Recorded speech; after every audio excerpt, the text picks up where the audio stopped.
You will listen to an interview with Mr. Sargent and a customer care officer of a vacuum cleaning company. First, you have some time to look at questions 1 to 5.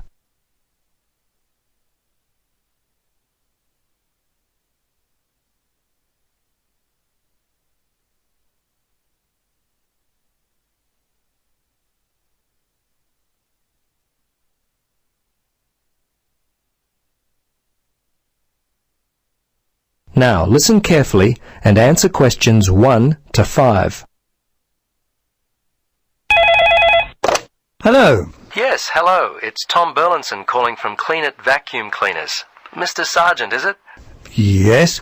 I understand you recently purchased a vacuum from us. Is that correct? Yes, that's right. Well, this is simply a call to find out if you've been happy with your purchase. Our company prides itself on its after-sales service. Just because you've bought from us doesn't mean you're no longer important to us. Could you spare a few moments to answer some questions? Sure. How long will this take? Well, not long at all, Mr. Sargent. Usually only about 3 or 4 minutes. Okay. What would you like to know? Okay, great. I'll just go through the survey form and if you'll just bear with me, this shouldn't take long at all. Okay, first question. Which model did you purchase and when? Yes, it was the super cleaner. We bought it about 2 weeks ago. Let's see, it was a Monday, I think, because my wife's birthday was on the Sunday, 24th. That would make it the 25th. Yes, August the 25th. Okay. Now, do you remember the name of the salesperson? Was he worth remembering? Yes, his name was Jim. My wife and I were very impressed with him. He was a great source of information, very helpful. Great. I'll make sure that your kind words about Jim are passed on to him. Okay, now let's see. Yes. Have you purchased any other products from us this year? Oh, let's see. Of course, we bought the super cleaner. I think that's all. Well, we bought some vacuum bags with it as well. I think Daisy bought some carpet cleaner from your store back in February. That's about all, I think. I have to ask my wife about that one. She's not here at the moment. No, that's okay. Your answer will do fine. We don't have to be too picky. Okay, so how much money would you say you've spent, all told, in the store? Just an approximate amount will do fine. Wow, that's a difficult question. I don't really know. The vacuum was £150. The other stuff, I'd say around £15, I suppose. The total was around £165. But I couldn't be totally sure. It may be a bit more than that. That's fine. That's fine. Now, the next thing on my list is how would you rate the quality of the products you purchased? Good, actually. Very good. So far, we've not had any problems with the products from Clean It. Service and value have been very good. So I guess you have a loyal customer. Oh, wonderful. I'm really pleased that your experience with our company has been a positive one. Tell me, do you purchase any other items of cleaning equipment? If so, from whom? I'm very fussy about the interior of my car, you know. The seats and carpets, I found a product from Easy Clean which works well on the carpets and an air freshener from Mr. Tidy that really smells good. Apart from that, I couldn't say for sure. I think my wife buys floor cleaner from Johnson Brothers. Before you listen to the rest of the conversation, you have some time to look at questions 6 to 10.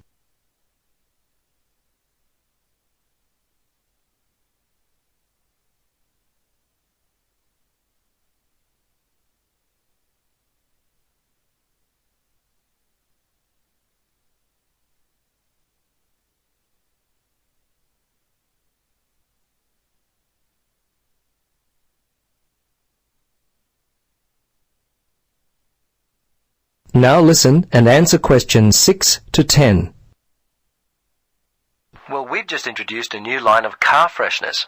You might like to stop by. We'll offer you a 20% discount. Okay, we're almost to the end of the questions. Now, I know you were happy with Jim, but overall, how would you rate the quality of our service? Fine. I thought it was good.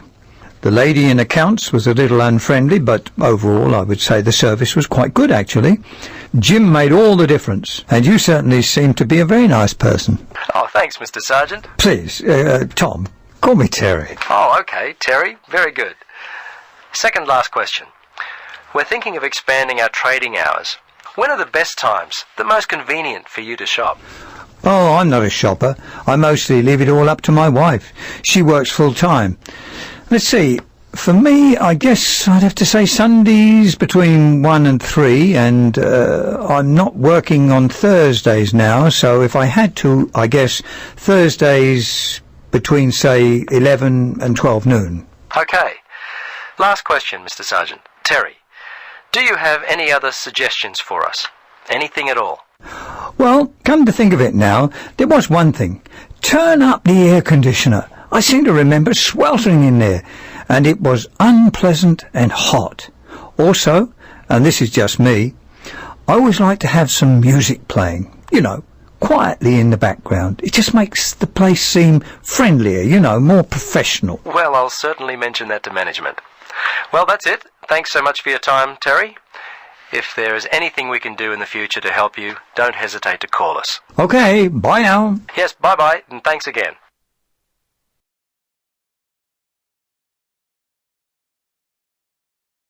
That is the end of part 1. You now have half a minute to check your answers.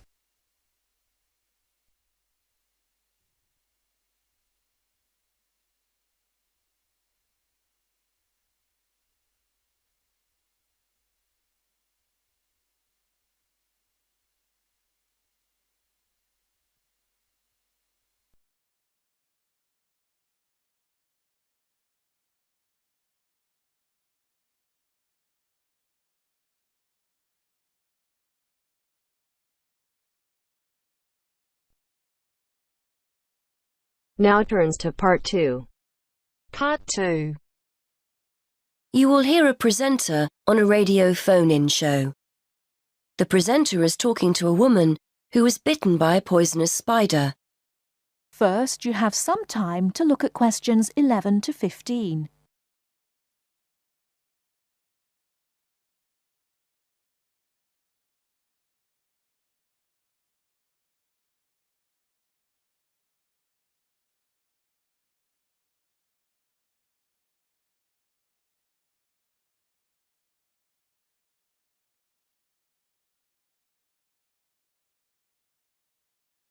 Now, listen carefully and answer questions 11 to 15. Today, we're continuing our Traveller's Tales. On the line we have Amanda Toddington, who had quite a nasty experience in Australia last year. Isn't that right, Amanda? Yes. My husband and I were on holiday and we were staying at a friend's house on the coast near Brisbane. It was towards the end of the holiday and I was about to go into the garden and enjoy my breakfast. I walked out into the kitchen, slid my left foot into my shoe and felt a tiny sting. It was pretty painless, but I shook the shoe off my foot and saw this tiny spider running out as the shoe hit the wall. Anyway, not being an expert, I presumed the worst, that I'd been bitten by something that was going to kill me, and I completely lost control. I don't think I've ever screamed so much in all my life. We'd been told beforehand to always check our shoes before putting them on, as it's a common way to get bitten. So I suppose it was my own fault, really. So what was it that had bitten you? Tony, that's our Australian friend, he immediately asked me if I knew what had bitten me, and I pointed to the corner of the room where I'd last seen the spider. He picked up a jar and found the creature in the corner where the shoe had hit the floor. "It's a redback," he said, and he gently placed the jar over the spider. The funny thing was, we'd been talking about some of the creatures we needed to be careful of a few days previously, and as he said the name redback, the conversation came flooding back to me. In particular, the fact that the bite can be extremely painful. I've found out since that the redback is from the same family as the black widow spider, and it's the female that does the damage, which it turned out was what I'd been bitten by. You must have been absolutely petrified. You can say that again. I remember feeling quite confused. I wasn't in a great deal of pain to begin with, and yet I could see from our friends' faces that they were concerned. Tony explained that the venom or poison of the bite spreads quite slowly, so the pain doesn't feel too bad at first. Gwen, Tony's wife, brought an ice pack, and Tony held it against the bite to make it less painful. Apparently, you're not supposed to put a bandage on the area, as this can make it hurt even more. Tony tried to put my mind at rest by explaining that this was quite a common bite, that the hospital would have an antivenom and that everything would be okay. But I was beginning to panic. We were flying back to the UK the next day, and I really didn't know what to do. Before you hear the rest of the talk, you have some time to look at questions 16 to 20.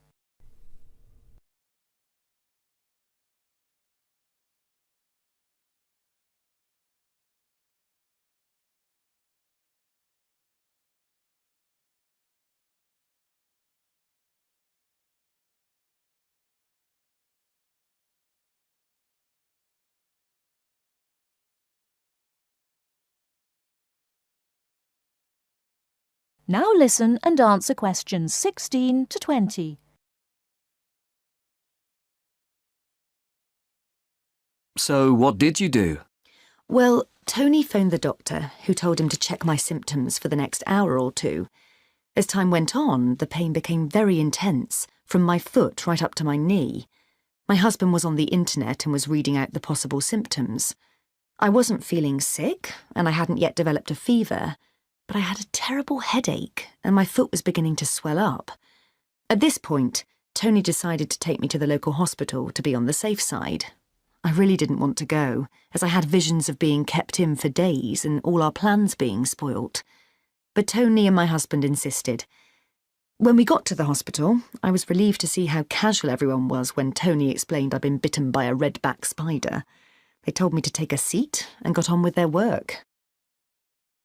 And did you receive any treatment? By the time I got to see a doctor, the pain was very intense indeed, and I was getting quite upset.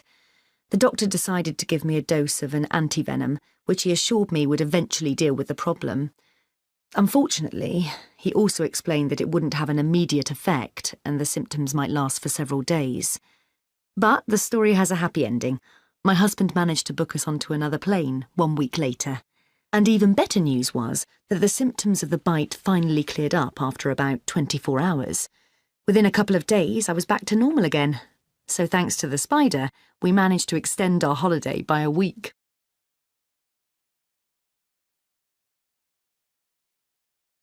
That is the end of part 2. You now have half a minute to check your answers.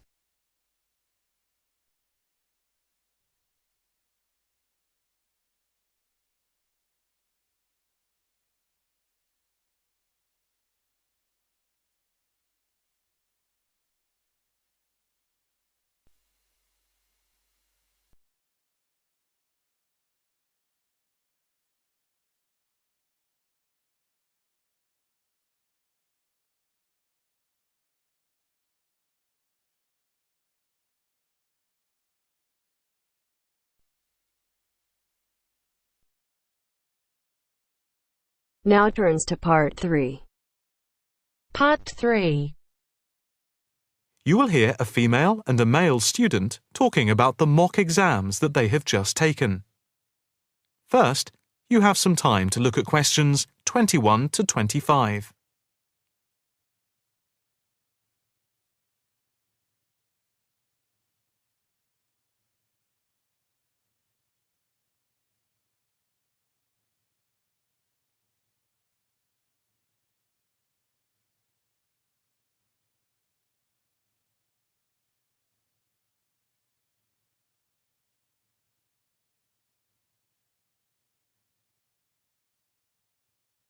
Now listen carefully and answer questions 21 to 25.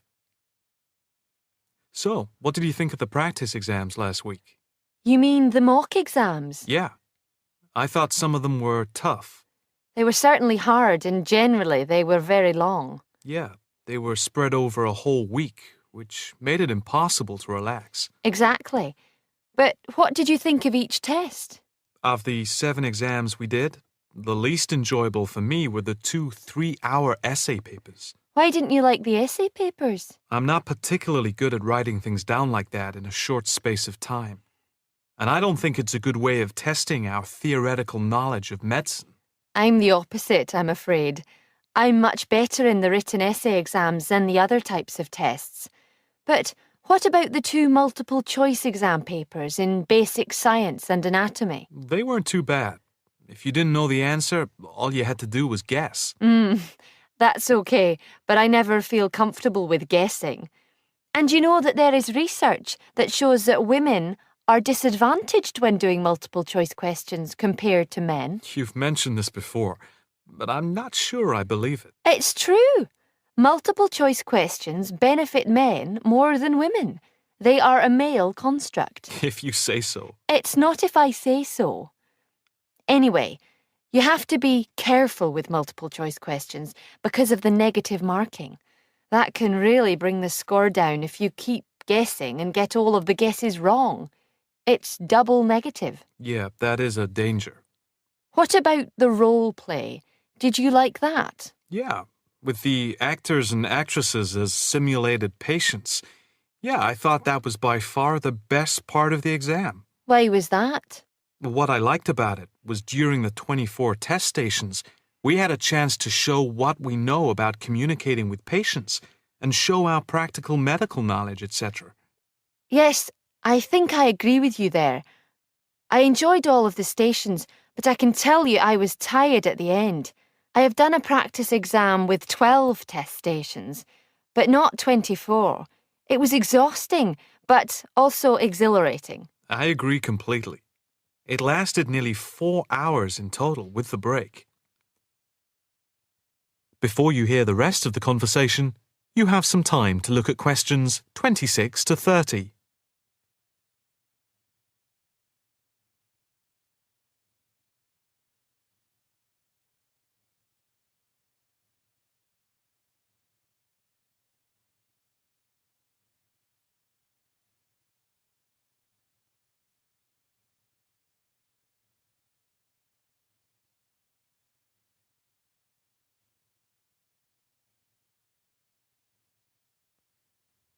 Now listen carefully and answer questions 26 to 30. What did you think of the other 2 exams? The 2 problem-solving tests? I didn't think I was going to handle them very well. But in the end, I think they went better than I thought they would. What I liked most was the test where we had to work in groups of 4, and to solve a problem, we had to prioritise actions. That was very interesting. I'm not sure I did very well in that, though. Did you feel comfortable being in a group of 4 and having 4 examiners watching you as you discussed the problem? We did practice it several times before. You learn to forget that someone is watching you. But some people are better at speaking in group situations like that, and they get the best marks. The test doesn't just assess whether people can talk a lot.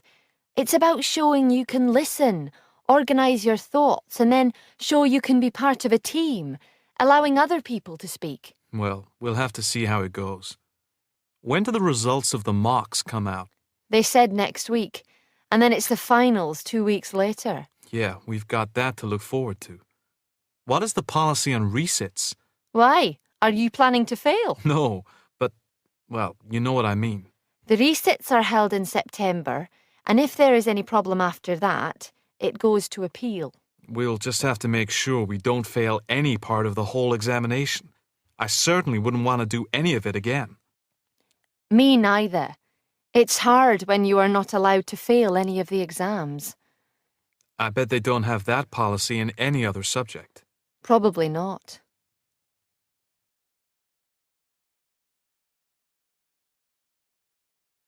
That is the end of part 3. You now have half a minute to check your answers.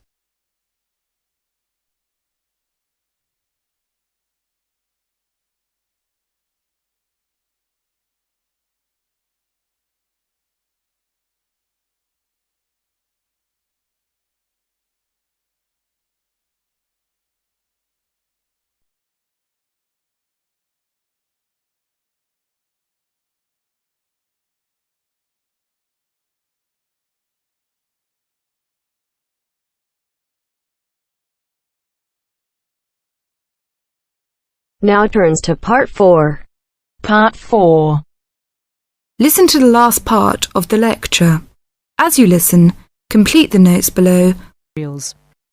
First, you have some time to look at questions 31 to 40.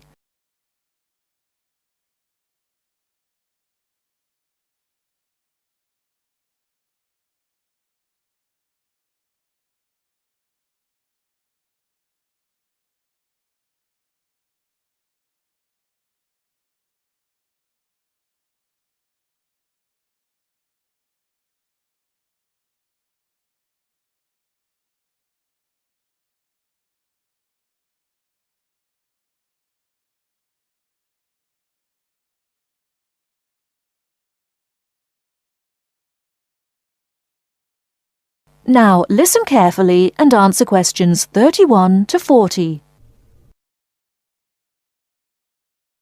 Last time I said that a lot of Irish people left the country and went to England, America and many other foreign countries. Today I'd like to talk about the emigration. The effects of immigration were not all bad. The immigrants experienced a lot of hardship in their new countries. There is a famous story about a park in Shanghai where Chinese and dogs were not allowed. Well, in England, until into the 1950s, signs for jobs sometimes read, "Irish need not apply." The immigrants often experience discrimination, but they form many organisations to look after their fellow immigrants. Many of these organisations later became very important. In America, the Irish chose politics as the way forward, and significant cities were controlled by Irish politicians. This movement reached its peak with the election of John F. Kennedy in 1960. His grandparents came from Ireland, and his election had a significant impact in Ireland, helping the process of recovery of self-confidence which we have today. Today, there are 70 million people of Irish descent living outside Ireland. In America alone, there are 40 million people, and 10 million of these people have a 100% Irish background. They carried the culture of their home country with them and adapted it to their new home. They made changes which would be unthinkable in the home country, and we often laughed at the Yankees' Irishness. In fact, any immigrant who came back to live in Ireland, often after many years, found it very difficult to fit into Irish society again. They had been changed by the experience. These immigrants have always had an interest in the old country. The American letter was a letter containing dollars sent back to one's family. More recently, President Clinton has been very influential in bringing peace to the north of Ireland. Riverdance itself was the idea of a dancer who was American, who applied American methods to traditional dancing, and the fusion was immediately popular. Modern Ireland has been able to use the disaster of the last century to learn modern marketing techniques and apply them, without at the same time losing what is distinctive about itself. Riverdance is a demonstration of that distinctiveness. That is the end of part 4. You now have half a minute to check your answers.